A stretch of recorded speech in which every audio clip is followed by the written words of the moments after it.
आमच्या भागाचा विकास आम्हाला करायचा आणि तुमच्या भागाचा कोल्हापूर जिल्ह्यातला अत्यंत प्रामाणिकपणे सगळ्या नेत्यांनी जिल्ह्यापुरता विकास शहरापुरता केलेले आहेत. आज कागलबाग विकसित झालाय, कोल्हापूर जिल्हा विकसित झालाय, तर त्या नेत्यांनी प्रत्येक आज 25-30 वर्ष माझ्यासमोर मंत्रिमंडळमध्ये पदं भोगतात, तर त्यांनी का नाही विचार केला चंदगड आजराखंडीमध्ये चांगली मेडिकल कॉलेज, शैक्षणिक कॉलेज किंवा कुठले इंडस्ट्रील किंवा कुठले रोजगारचे का उपलब्ध नाही केलेत. आणि एक लक्षात घ्या, तुम्ही जर मोर्चा काढत असाल तर आमचे पण आम्हाला शांततेने हा शक्तिमार्ग पूर्ण करायचा आहे. आमच्या जिल्ह्यामध्ये महायुतीचे 10 आमदार आहेत, 2 खासदार आहेत, 3 मंत्रीपद आहेत.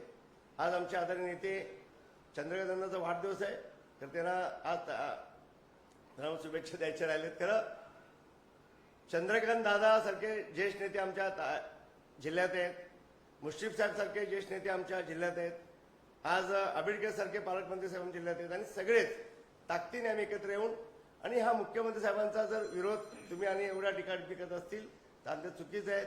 तुम्ही जो मोर्चा करता आम्ही सर्व चंद्रकांत दादांच्या नेतृत्वाखाली आणि आमचे खासदार मुन्ना माडिक साहेबांच्या ह्यांनी सहमताने आणि सगळ्या नेत्यांनी जर विचार केला तर आम्ही लाखोचा मोर्चा आम्ही त्यांच्या काढू शकतो. तर आम्हाला त्याच्या शक्ती प्रदर्शन करायचं नाहीये.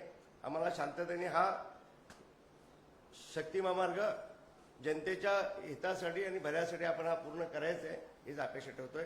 आणि प्रत्युत्तर द्यायला म्हटलं तर असला विकास बाजूला राहतो, राजकारण येते. आम्हाला याच्यामध्ये राजकारण करायचं नाहीये आणि शांततेने रस्ता आपल्याला प्रत्येकांची चर्चा करून, शेतकरी बांधवांची चर्चा करून, आणि तुम्हाला जर चर्चेचं माध्यम मिळत नसेल तर मला सांगा, मी तुम्हाला विनंती करतो. मी मुख्यमंत्री साहेबांची वेळ घेतो. सो राजकीय नेत्यांनी तुम्ही भूमिका मांडा. शेतकऱ्याच्या मी प्रत्येक तालुक्याला आम्ही भेटी देणार आहोत आणि त्या भेटीमध्ये आपण तुमचे प्रश्न मांडा आणि आपल्याला जिथे कुठे अडचण नसेल तर आपण ते मार्ग काढू ना. खरं उगाच काहीतरी विरोध करू नका.